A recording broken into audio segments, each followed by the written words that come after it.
Welcome into this edition of lcpioneers.com Live, presented by PioStream, as we are with you twice a week, Tuesdays and Thursdays, 11:30 a.m. Pacific Time on Facebook Live. You can find us by typing in lcpioneers.com Live, keeping you connected with student athletes, coaches, alumni, and different members from throughout the Lewis and Clark College community.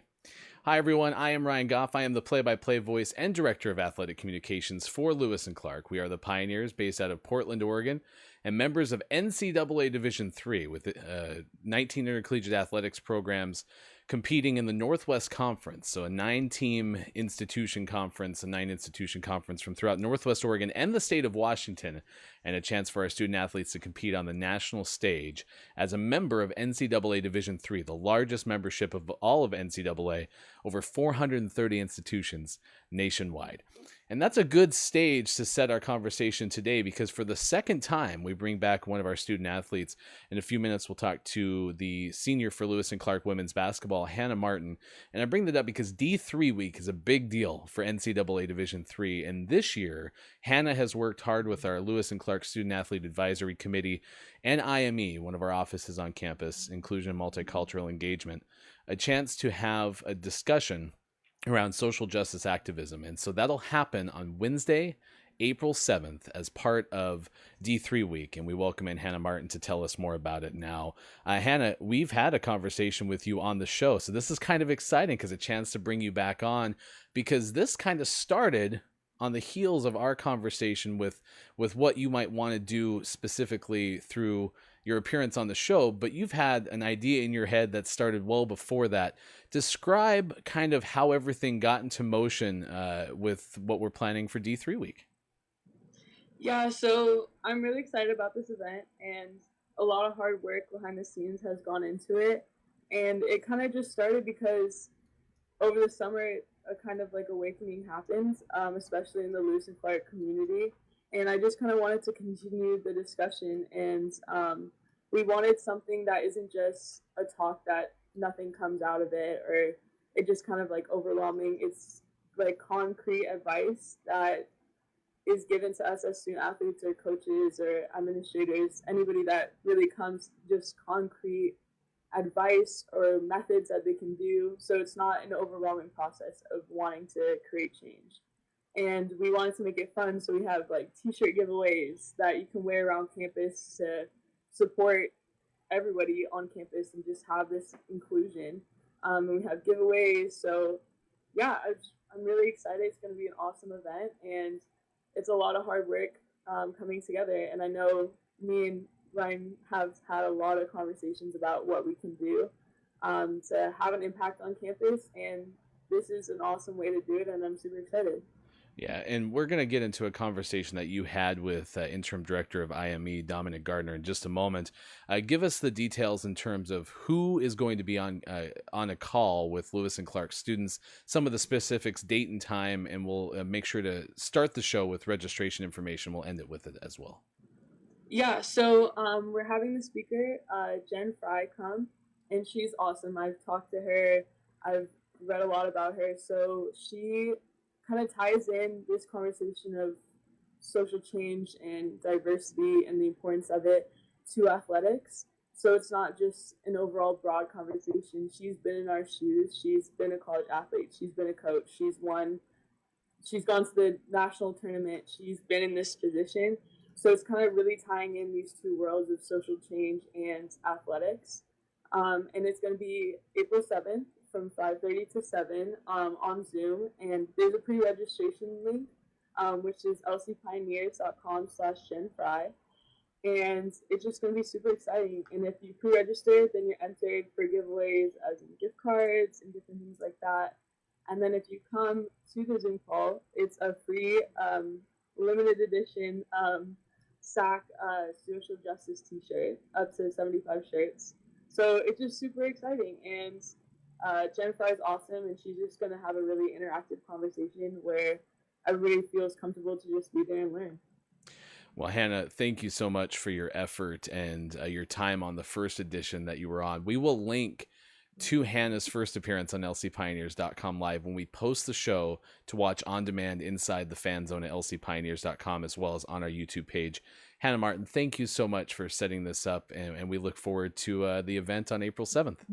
Awesome. Thank you for having me. Absolutely. That's Hannah Martin joining us. And let's get into this conversation. So a chance to sit down, a Lewis and Clark student athlete, Lewis and Clark senior for women's basketball, Hannah Martin, and Dominique Gardner, who is the interim director of IME, a conversation right now on lcpioneers.com live.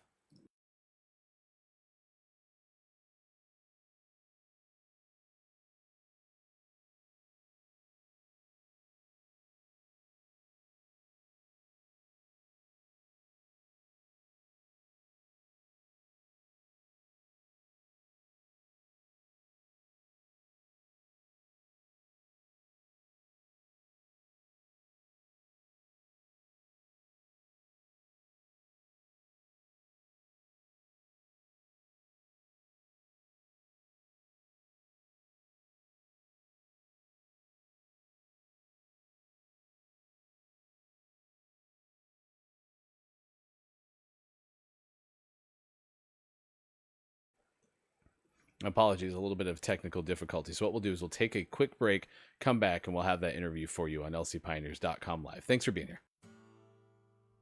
I think everyone should take intro to chemistry because the chemistry department here is phenomenal. Everyone I've known has had a good experience with everyone in that department, so I think it's a worthwhile course to take. What is one class that everyone should take at Lewis and Clark? I really enjoyed Education in a Complex World. You kind of get to discuss all the issues that exist within education today, and you get to kind of explore that by going to classrooms firsthand and volunteering with children, which I thought was a really wonderful experience. One class that everybody should take at Lewis and Clark is anything with Kundai Chirindo. I think he definitely changed how I thought about rhetoric and media studies and just education in general. For me, it was international affairs, just intro to international affairs, because I think it really gives a good perspective on important issues around the world.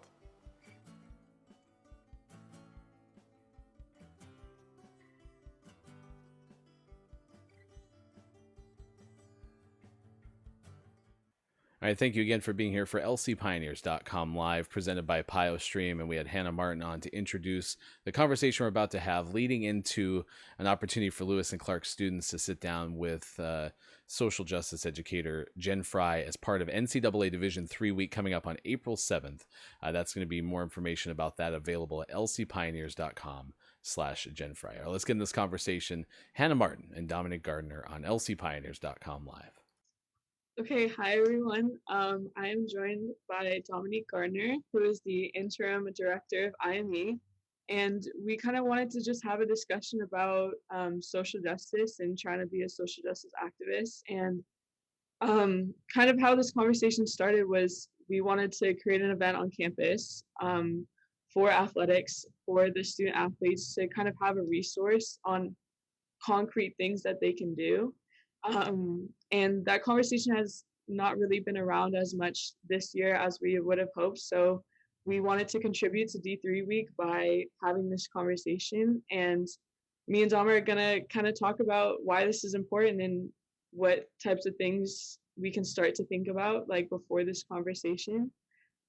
So Dom, what do you think is the most important thing to think about when thinking about actual social justice change and like what that actually looks like? Yeah, thanks, Hannah. I think social justice change is such a big word and term, and like sometimes I feel like many times people can feel really overwhelmed by what that means and what that looks like, and so much so that it could just feel like I don't know what to do, so I'm just going to kind of keep living my life if it doesn't impact you in ways that maybe it impacts other underrepresented identities. So I feel like for me, social justice change is using like your sphere of influence. Like I think that's where you can really break it down, and it doesn't feel so big and scary, and like you can get kind of negative and like, well, I can't change the whole world, I'm just one person, you know. And so I like the idea of breaking it down to who can I influence and what are things that I can implement in my everyday life to like make a difference for those around me, and that trickles down to like other people, right?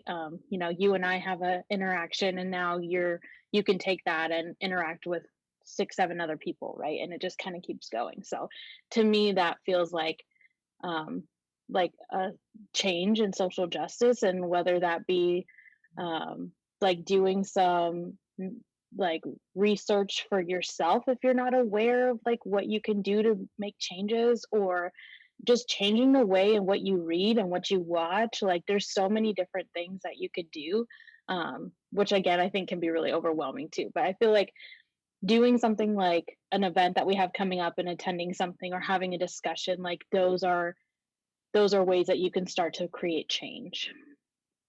Yeah. And going off this, how have you seen like social justice activism and social justice like efforts change over the course of the past year? I know summer was a really crazy time with protests and just a lot of acknowledgement of Black Lives Matter. So from your perspective, what changes or just anything have you seen? Yeah, a lot, right? I feel like it's unfortunate that it had to take something like the murder of George Floyd to bring these things, you know, bring social justice work up for maybe people who didn't think about it before. Um, at the same time, because of George Floyd's murder, I feel like that really created like a cascade of, well, what can I do? What do I do? I don't, and that kind of creates that overwhelming piece. But you know, the thing that I've seen in the last year is people wanting to do more. Maybe not understanding what that means or what to do, but like, I care, this is not okay.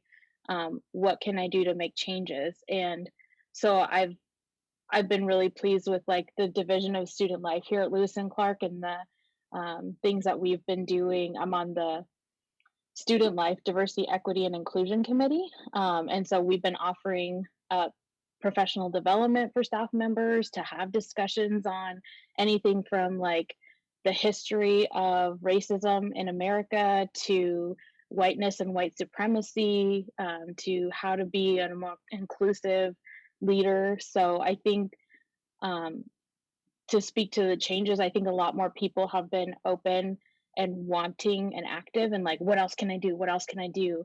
Um, and just having the biggest change I think is just having more discussions, right? Like I feel like sometimes people they're afraid to have conversations, and they don't know what to say. And it's like, well, I think at this point there's a lot of people at LC in the community in the country that are like, we got to have these conversations. So I've been really happy to see that, and obviously I do this stuff every day in some type of way, so it's nice to like connect with other folks who want to have those conversations. And I think it I've seen it in so many different ways. You talked about like the protests that happened in the summer and still continuing to go on, and I think people are finding the ways that they can create change. And you didn't ask me this question, but I'm going to say it anyways. Like, I encourage people to find the way that you can create change. So, like, if you're going to protest, awesome. If you're supporting those that are going to protest, if you are looking at policies, you know, as a student athlete that are being created, or maybe things that you want to see change, like bring that up to your coaches, to your administrators. Like, there's so many different ways to like advocate for social justice and equity. It's not a one size fits all. And I think that's something that I really like to tell people, because for me, you know, your priorities are all different, right? And so, like, for me, I don't feel I'm not the person that's going to be like leading the protest. It's just not like how I find to seek change. But I think everybody's so different, you know? Mhm. Going off that, how do you kind of figure out how you like to do social change? Because I know like sometimes it can feel like, oh, I'm not doing enough. Like all these people are like leading protests, like you said, they're doing all this stuff, but I'm posting on social media, I'm doing all these little things. Like, how do you feel that same type of like, okay, I'm helping? You know what I mean? I don't know if Mhm. I explain that in a No, clear. yeah.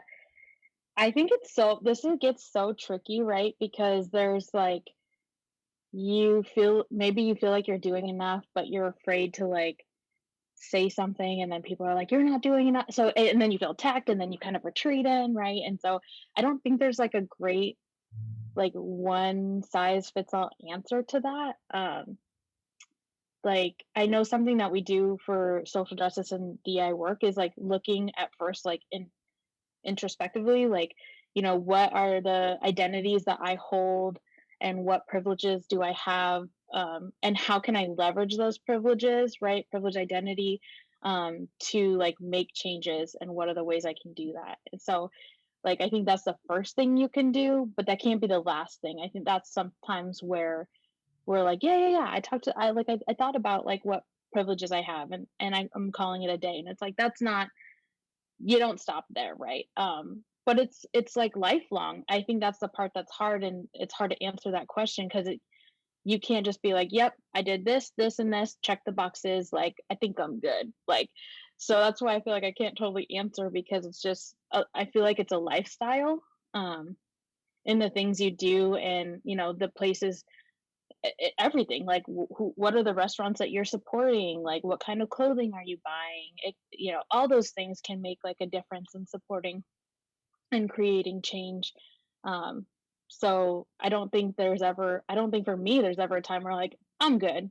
Like we all make mistakes all the time, and I think it's just continuously looking through the lens of like social justice and equity and what you do, and living a life that's like supporting those who may not have the same opportunities or set up in the same way.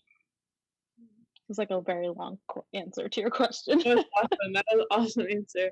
I think shifting to athletics. Yeah. I know that for this event, we have SAC, we have athletics, we have IME, we have everybody kind of coming together, to kind of have a celebration of just like learning what we can do. But how important is it for us student athletes, or just athletes overall, to have a voice in social change? And kind of like my other question, how have you seen that evolve over the year, even at Lewis and Clark? hmm I think so. This is my third year in IME. Previous to this year, I was the assistant director for 2 years. And when I came into the office, like I made it a goal to do a better job at supporting our student athletes and connecting with our athletics department, because there's a large population of student athletes who also identify as students of color. And I wanted to like bridge that gap. And so one of the things that we've done for the past few years, last year we didn't get to because of the shutdown and everything, but we have paired for National D3 Week, which is, I think it's the first week of April, or coming up very soon. We'll talk about that. And so I feel like that's we have, been able to like talk about diversity and inclusion within athletics. Um, and I think it's important for everyone, for every, like, no matter what your identity is, or what student group you're in, or what department you're affiliated with at Lewis and Clark, like, this is work everybody should be doing. Being a student athlete, like, you have your family, you have your team, and I think that creates its own like importance for like supporting your team members, as a coach supporting your players, right? Like we have to talk about diversity and equity and social justice, because if we don't talk about it, we're kind of ignoring it, and that can be really, um, harmful to people. And so I think that's why it's so important to me, because you already have such a strong family unit within your team. Like this is just something else to be able to support each other in.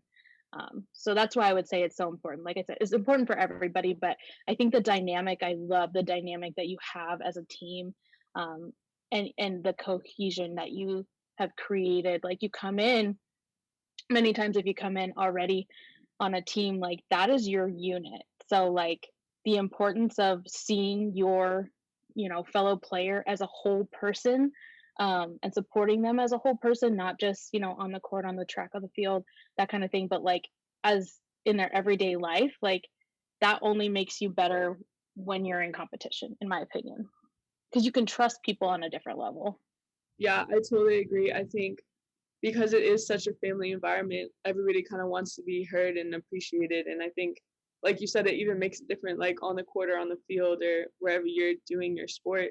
if you feel connected and heard by like everybody else, like in the ways of maybe race or identity or any type of way, I think it makes such a difference. And I think that even doing the small work that we were talking about before, like makes us a big difference to people of color or people who identify in certain ways. I think that's just so important in just feeling safe around the people that are like your family. Yeah, absolutely. I'm curious, kind of throwing it back to you, of like, what do you feel um, like could be really positive change for uh, your team, but not just your team, but like generally, like in athletics right now, Lewis and Clark? Yeah, I think what you were talking about earlier about just having discussions and like acknowledging that there needs to be change is a place that we kind of need to tackle more, and I think could be really positive change, because I know conversations were happening over the summer, but continuing on into the year, it kind of faded out, especially in athletics or just on specific teams.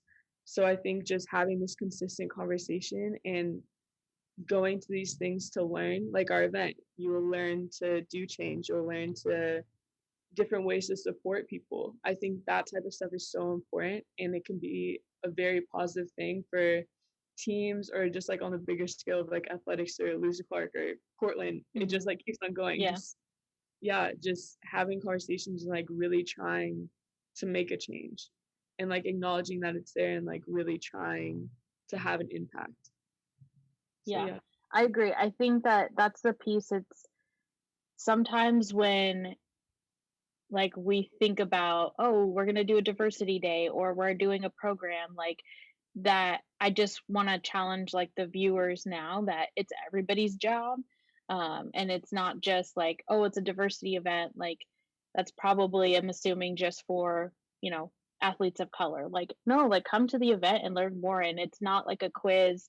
It's really like to advocate and be part of the change. And even if we're like, change, I don't know what needs to be changed, come to the event, like and then kind of learn what's going on and how you can like create that positive change and impact, like we were talked about at the beginning, like your sphere of influence, and support your fellow teammates. So yeah, I think it's important to remember that this is for everybody, and to, when we talk about how to make change, like you said, like going to events like our Gen Fry event coming up that you can speak to, that definitely is part of it. It's not the end all, right? But it's doing these things every day, having discussions about like different identities, you know, race, ethnicity, gender identity, sexuality, like all of that. Like it's helpful to have these discussions and not shy away from them, because they're so important, to like creating a better community for people.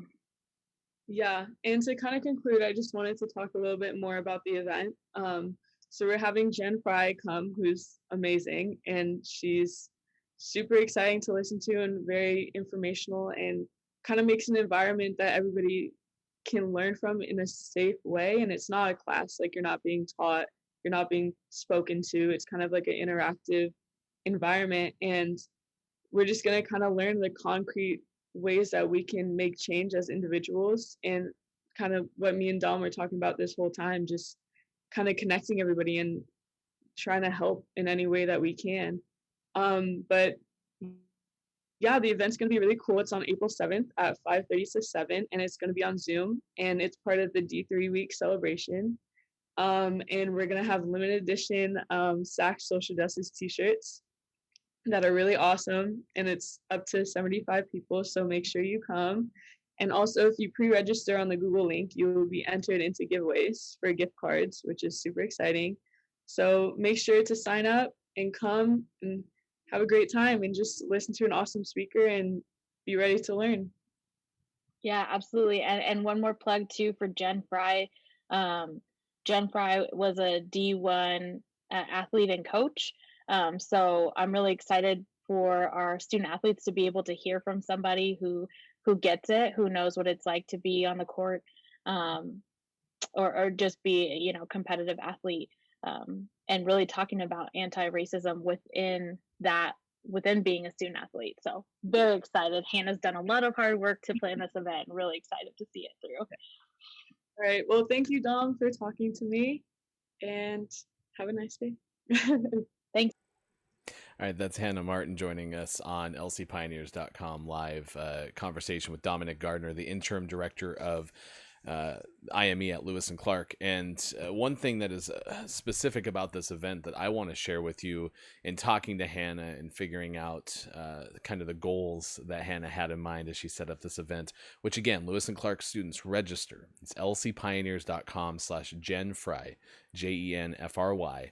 And like Hannah mentioned at the tail end of the interview, opportunities to win prizes and those kind of things by doing the pre-registration. So it's super important. It's coming up on April 7th. That's a week from tomorrow as you watch this on Tuesday, March 30th.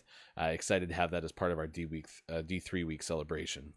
And Hannah was talking about the opportunity to take a conversation with Gen Fry as students and student athletes at Lewis and Clark, and then be able to implement things that you take away from that conversation in the Portland community or in your communities too. This is the nice thing about Facebook Live and having you join us on a Tuesday and Thursday basis, right? You may be an alumnus of Lewis and Clark, whether a recent alumnus or maybe you've been out of school for a decade plus, right? And the idea is these conversations, the stuff that you might have heard specifically with Dom and Hannah just now, or something you might learn from Gen Fry, or as you educate and continue to look into resources available yourself in terms of social justice activism, you can take those into your communities and be able to implement that and spread those lessons to each other and to others. So it was a really fun interview to have a chance to listen to. I benefited not only being able to listen to it as we recorded it, but also as we played it back just now. And then certainly being able to work with Hannah, and I can't tell you enough. I said this the day of the interview, and it's in the Facebook Live comments just now. We had Hannah on late last year, and it reminded me of a broadcaster in the Portland area who does a daily talk show on one of the sports stations. Every once in a while, his name's John Canzano, he'll back up and say, wow, that was a really amazing interview. And that's exactly how I was struck when I got done with Hannah's interview on this show. It was a perfect example of why lcpioneers.com live has been so much fun to bring you at the time 4 days a week and now 2 times a week, is to have conversations like this, to see the excellent work that our student athletes are putting in to, the world. This is something that's going to extend beyond Hannah's time as a Lewis and Clark student athlete. It's going to go beyond that. It's going to have an impact on me. I hope that it'll have an impact on you. And then through implementing some of these things that we'll talk about on the 7th of April, a chance for you to have an impact on your community as well. For more information, I want you to go to lcpioneers.com/genfry. And then the second place to go is our Student Athlete Advisory Committee, because they have partnered with Hannah to make this event a reality. You can go to Instagram.com/lcpios, SAAC. Student Athlete Advisory Committee, SAC. Instagram.com/lcpios, SAC. And have a chance to see some of the previews. There's an infographic that's already posted on their site. There'll be more details about Jen and ways that you can get involved as well. So certainly encourage you to do that. And thank you so much for taking the time to watch this episode of lcpioneers.com live. We will have another one coming up on Thursday. You can join us starting at 11:30 a.m. Pacific time. So for everyone who was involved today, again, to Hannah Martin and Dominique Gardner and everyone who's involved in the planning of this event as well, we look forward to our Lewis and Clark students to have a chance to join us coming up on April 7th, 5:30 p.m. Pacific time, and there's more information available at lcpioneers.com/genfry. Until then, I'm Ryan Goff. We'll talk to you soon for another edition of this show, lcpioneers.com live, presented by PioStream, the next show on Thursday at 11:30 a.m. Pacific time. Goodbye, everybody. Thanks so much. I'm Ann Bentley. I'm an associate professor of chemistry, and in this research group, I supervise the 2 students working in the Rogers program this summer in our lab. The brown bag experience is a good chance for students to get experience presenting their work that they've done in the lab, especially to an audience that's not technical. What's intriguing about the brown bag experience is it incorporates all of the Rogers program. So I'm able to hear people in the psychology department and what research they're doing, but it also gives us the opportunity to share our research with the greater science community at Lewis and Clark. And for incoming students, the summer program is really beneficial for getting opportunity in research. So I've had the opportunity for research in the past, but other students may not have the same opportunities. So it's nice to work in a professional lab setting and potentially have the opportunity to publish a paper, which looks really good moving on into doing professional research out in the field. The students grow a lot during the summer in their ability to learn the techniques and apply the techniques and suggest their own ideas for what could come next and interpret their data. It's just a big, usually if they haven't done research before, they learn a lot in that short period of time.